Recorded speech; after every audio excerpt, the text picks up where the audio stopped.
dukungan pendidikan bagi siswa prestasi. Pada tahun ini kami akomodir. Di tahun ini kami ada kegiatan untuk bantuan siswa berprestasi dan bantuan siswa kurang mampu. Itu mudah-mudahan pelaksanaannya nanti di tahap 2 ini. Itu kemudian untuk selanjutnya di bidang kesehatan ada penyelenggaraan posyandu. Nah, ini kegiatan bidang kesehatan ini, kegiatan posyandu sudah 6 tahun ini kami bantu melalui honor kader posyandu dan makanan tambahan atau makanan bergizi untuk peserta posyandu. Itu setiap bulan itu dilaksanakan. Ini makanya kami undang dari Dinas Kesehatan juga. Mungkin kalau saya ini berbicaranya tidak benar nanti bisa dibantah oleh Dinas Kesehatan Pak Robert. Itu kan memang terus dilaksanakan. Kemudian untuk bidang kesehatan selanjutnya itu di dalam 6 tahun kemarin kami juga sudah melaksanakan 3 kali sosialisasi terutama masalah stunting. Itu Pak Rozi juga, Pak DA juga sering menjadi narasumber menjadi masalah kesehatan. Menaikkan surat kepada saya, kita harus cepatnya Pak bulan 8. Jadi ini desa yang keempat Pak di Kecamatan Tubai. Dan di sini saya minta tolong kepada BPD yang baru bisa bersinergi karena desa ini memang sudah terprogram di RPJM di 6 tahun. Nah, jadi kalaupun ada usulan-usulan nanti di skala prioritas tolong dituangkan di dalam catatan-catatan. Desa Sukodatang 1 dengan IKS-nya 0,58, IKE-nya 0,4167, IKL-nya 0,667, nilai EDM 2021 0,5211. Status EDM 2021 desa berkembang. Nah, inilah salah satu poin yang kami dapatkan Pak Robert, artinya kami selalu mengikuti perkembangan-perkembangan seluruh desa. Tugas kami kecamatan Bapak Ibu sekalian, jadi kami tidak tinggal diam. Jadi satu kesatuan ini TA, pendamping desa, begitu juga dengan kepala desa. Dalam hal percepatan pembangunan Bapak Ibu sekalian tidak terlepas daripada peraturan Permendes nomor 07 tahun 2021 nanti tentang skala prioritas penggunaan dana desa tahun 2022. Yang pertama saya ingin sampaikan Bapak Ibu sekalian, pemerintah itu ada namanya pemerintah pusat dan pemerintah daerah. Gubernur dia juga punya provinsi, tapi dia tidak punya wilayah. Yang punya wilayah itu siapa? Bupati dan kepala desa. Nah, makanya antara bupati dan kepala desa itu sebenarnya otonom. Otonom itu berdiri sendiri dalam negara kesatuan Republik Indonesia. Mindset pertama adalah bagaimana meningkatkan pertumbuhan ekonomi.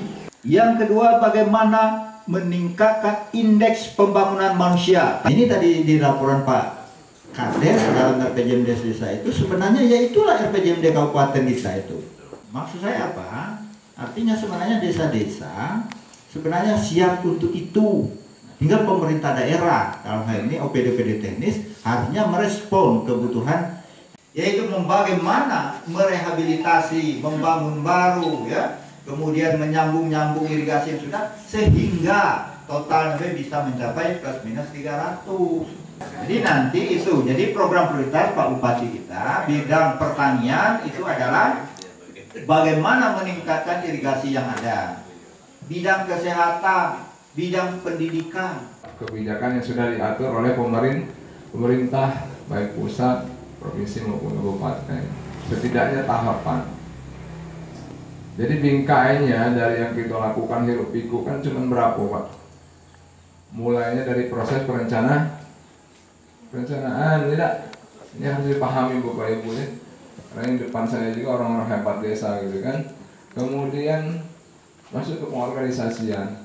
Jadi hasil musyawarah kita nantinya, hasil nampung aspirasi, hasil pokok pikiran BPD, hasil pencermatan RPJM, hasil koordinasi ke Bapeda itu menjadi rangkuman oleh tim penyusun untuk menyusun draft rancangan RKP tahun 2022. Susunan rencana yaitu kerja pemerintahan desa tahun 2022 yang sebentar lagi kita akan laksanakan.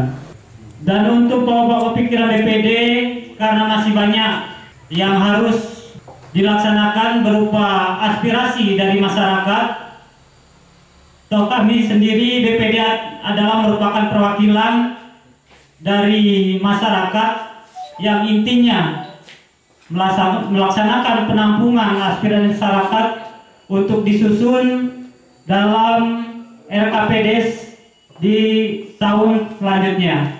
Dan untuk selanjutnya mungkin di sini juga ada penyampaian aspirasi dan prakarsa masyarakat desa.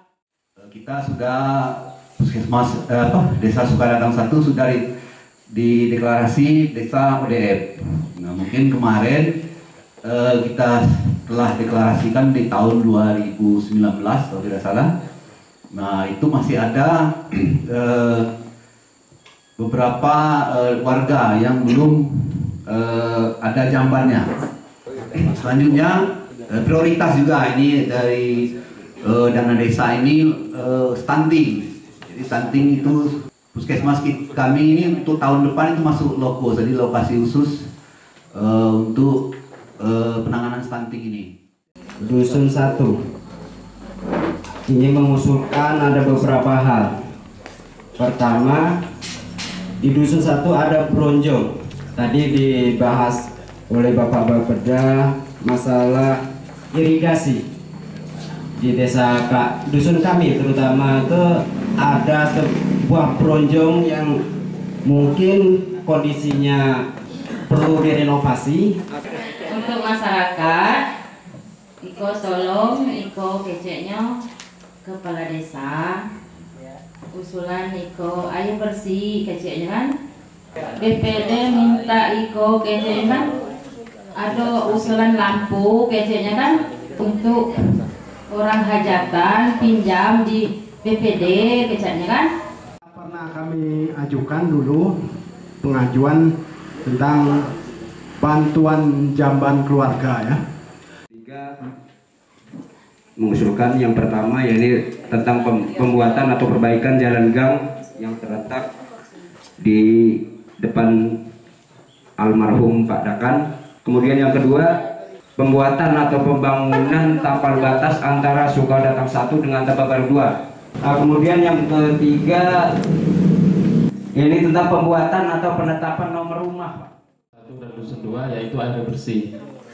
Dan yang kedua yaitu alat taruh, Pak. Karena untuk Dusun 3 itu kan susah untuk mengambil alat taruh. Kalau misalkan ada orang meninggal atau apapun hajatan, besar kemungkinan kita bisa minjam di Dusun 2 ataupun ke desa lain gitu, Pak. Ada tentang petunjuk yang untuk ketua ini secara musyawarah ya, dipertimbangkan dan kemampuan serta keahlian seperti itu kan yang jadi dasar jadi ketua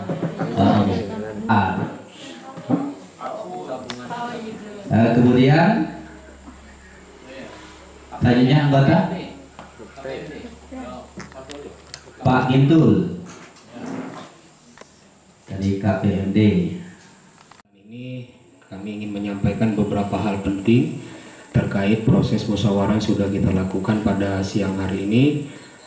Pertama, yang perlu kita menjadi catatan dalam proses musyawarah adalah keterwakilan unsur, itu paling penting. Karena di dalam musyawarah ini kita diatur di dalam Permendes nomor 16 tahun 2019. Di situ salah satu PR untuk BPD hari ini adalah merancang peraturan desa tentang pedoman umum tata tertib musyawarah desa. Kalau itu sudah dirancang, insya Allah proses musyawarah desa kita efektif dan efisien penyelenggaraannya. Yang kedua, Bapak Ibu, tadi kita sudah mendengarkan apa yang sudah disampaikan oleh para narasumber, baik itu dari TPP maupun dari Bapeda, terkait proses pembangunan di desa ini. Jadi proses pembangunan itu sejatinya adalah sinergis, ya kan? Walaupun kita misalnya ngomong sinergis itu seperti apa bentuknya, barang tentu ya semuanya bakal mengacu pada sistem pembangunan nasional. Bapak Ibu tim penyusun sudah bisa merancang draft ya, draft RKPDes sesuai dengan prioritas. Ya, itu yang perlu dipertimbangkan. Kedua, perlu dimaknai juga kegiatan di desa itu adalah sifatnya swakelola, itu paling penting. Kegiatan apa saja ya yang menjadi intervensi dana desa di dalam pemenuhan 50% nilai kegiatan PKTD.